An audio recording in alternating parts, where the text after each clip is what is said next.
Chers téléspectateurs de Business 24 Africa, bonjour. Germaine Bonfin à l'antenne avec vous et heureuse de vous retrouver sur votre magazine Jalo, magazine d'actualité juridique traitant du droit des affaires en Côte d'Ivoire et ailleurs. Il aborde aussi les questions si souvent méconnues du droit du travail.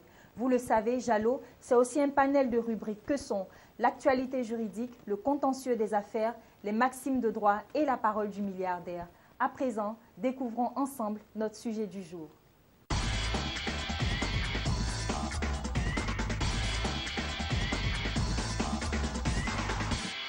À l'origine et par principe, créées dans un but non lucratif, les organisations associatives se comptent par masse aujourd'hui en Côte d'Ivoire et ont fini par devenir un véritable instrument de commerce, au point même de rivaliser sévèrement avec des entreprises légalement constituées, ce qui ne devrait pas être le cas. Identifions avec M. Jean-Guillaume Niaoré-Mimi, juriste, ces organisations et maîtrisons les critères permettant de dégager le caractère lucratif ou non de leurs actions afin de les distinguer de ces sociétés commerciales.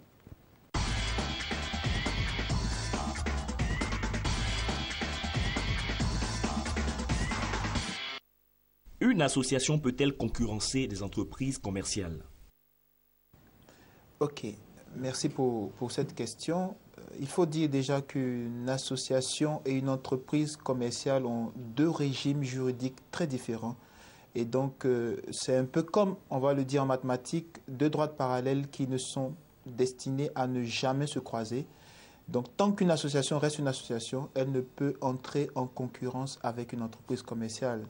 Et donc, tout va partir d'un certain nombre de comportements, d'agissements qui vont donner à l'association de se comporter comme une entreprise commerciale et donc d'entrer dans le jeu de la concurrence. Parce qu'il faut le dire, la concurrence, on apparente un peu la concurrence à un jeu qui a des règles, qui a des interdits. Voilà. Quel est l'intérêt d'une telle question? Aujourd'hui, l'intérêt de la question réside dans le fait qu'on a besoin d'être éclairé sur, comme je le disais tantôt, le jeu de la concurrence. Le jeu de la concurrence qui a donc des règles, des interdits.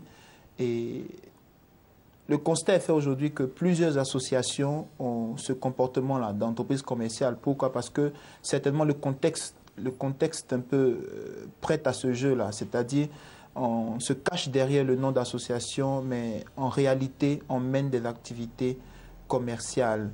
Pourquoi? Peut-être à cause d'une fiscalité un peu lourde, à cause d'un contexte qu'on n'arrive pas trop à maîtriser, à cause des moyens qui sont un peu défaillants.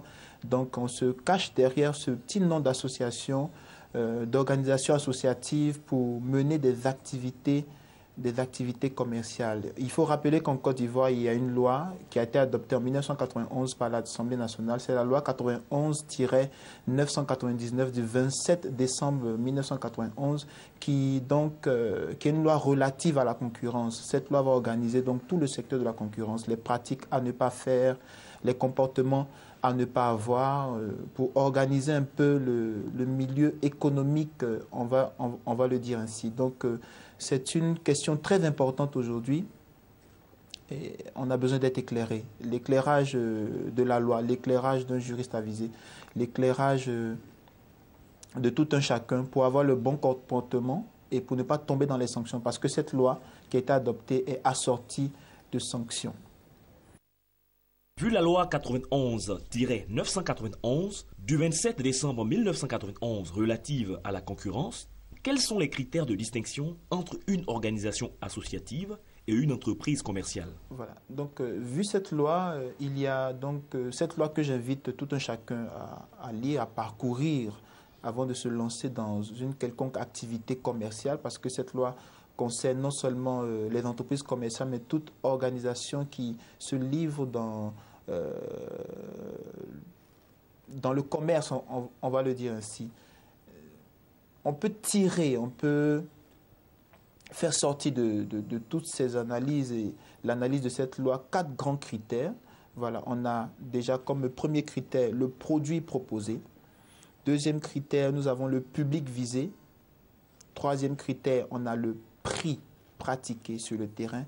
Et quatrième critère, nous avons les méthodes commerciales qui sont mises en œuvre donc, par l'association.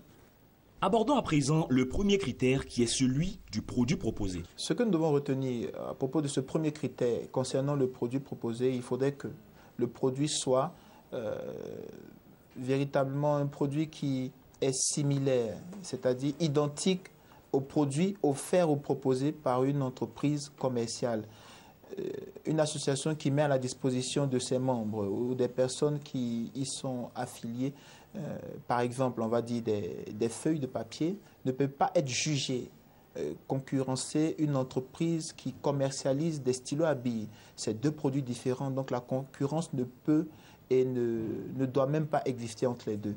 Elle ne peut donc être jugée d'une entreprise, d'une association pardon, qui concurrence une entreprise commerciale. Deuxièmement, il faut savoir que cette activité ou ce produit doit être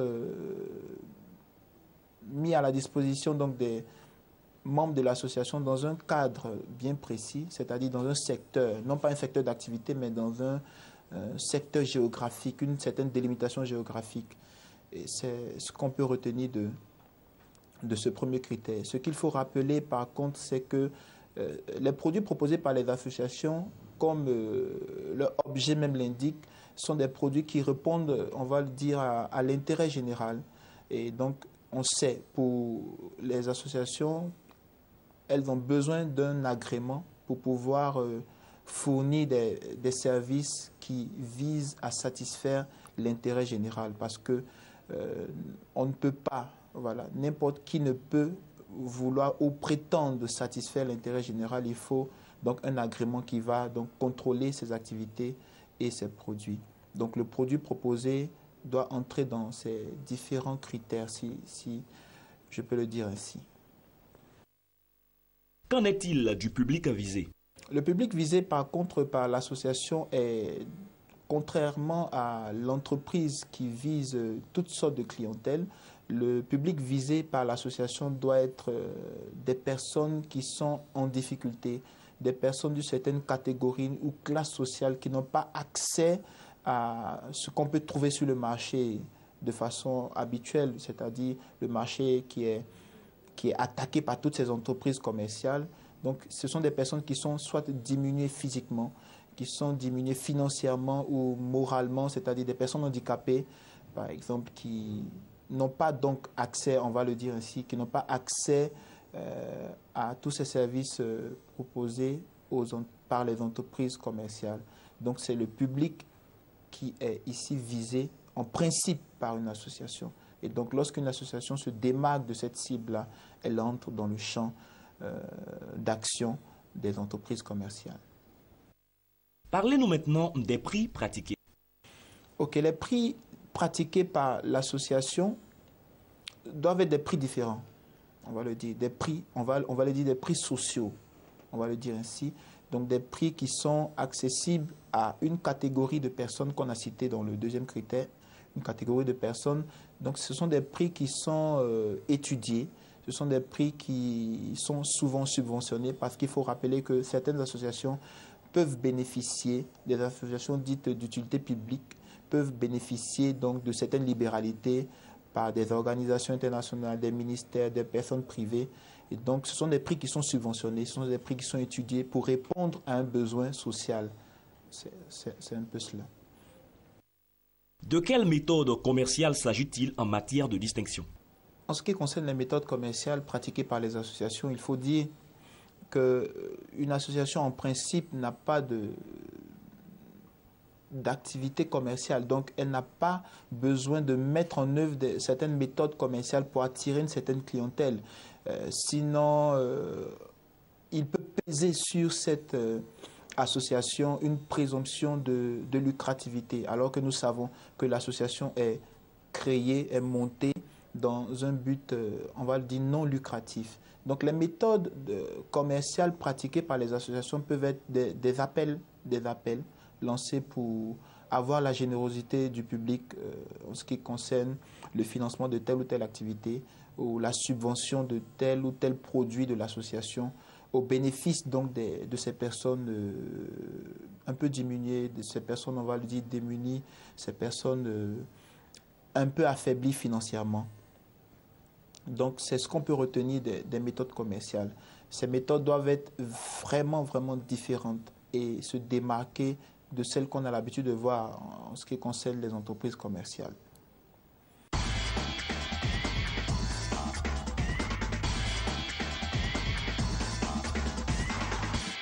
Cap sur l'actualité juridique à présent.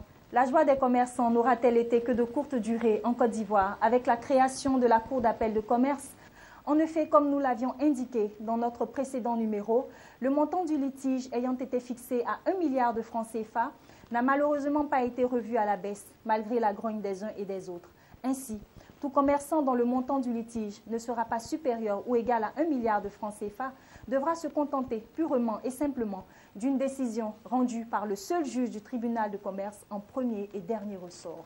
Pratiquement, M. Kodjovi, commerçant, assigne devant le tribunal du commerce M. Yaovi pour un litige portant sur une créance commerciale d'un taux de 700 millions de francs CFA. Après la décision du juge, aucune des parties ne pourra interjeter appel.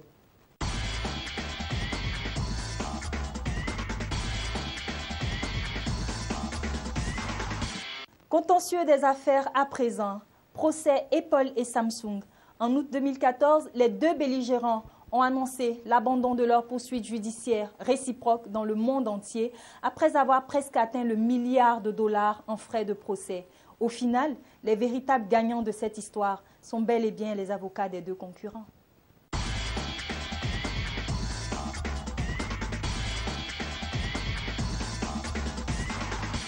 Aujourd'hui, notre maxime de droit s'est inspiré du procès entre Apple et Samsung pour dégager cette belle pensée d'Honoré de Balzac sur la réalité juridique. Elle dit ceci: un mauvais arrangement vaut mieux qu'un bon procès.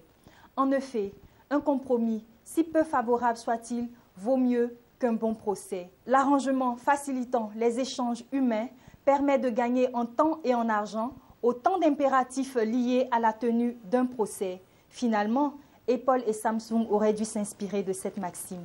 N'oublions pas, un mauvais arrangement vaut toujours mieux qu'un bon procès.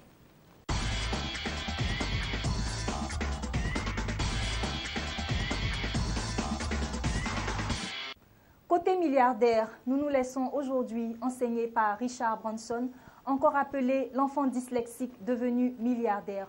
La dyslexie est un trouble spécifique de la lecture apparaissant à la suite d'une lésion cérébrale. Ce mal touche le système nerveux central et empêche l'enfant de se développer normalement. Richard Branson, touché par ce mal, a mené des études médiocres en se distinguant par ses mauvaises notes. Malgré les humiliations de son proviseur, cela ne l'a pas empêché d'être aujourd'hui président-directeur général du groupe Virgin, spécialisé dans les activités aériennes et les chaînes de distribution. À propos de la richesse, il dit ceci: l'argent aime l'amour de ce qu'on fait. Si en vous levant le matin, votre travail vous apparaît comme une corvée, alors arrêtez et faites autre chose. Effectivement, si nous prenons du plaisir à notre travail, cela accroîtra nos chances de créer une atmosphère positive d'innovation et notre affaire sera florissante. Autrement dit, pour réussir, soyons heureux. Et c'est heureux que nous vous disons au revoir. Soyez jaloux, soyez Business 24 Africa.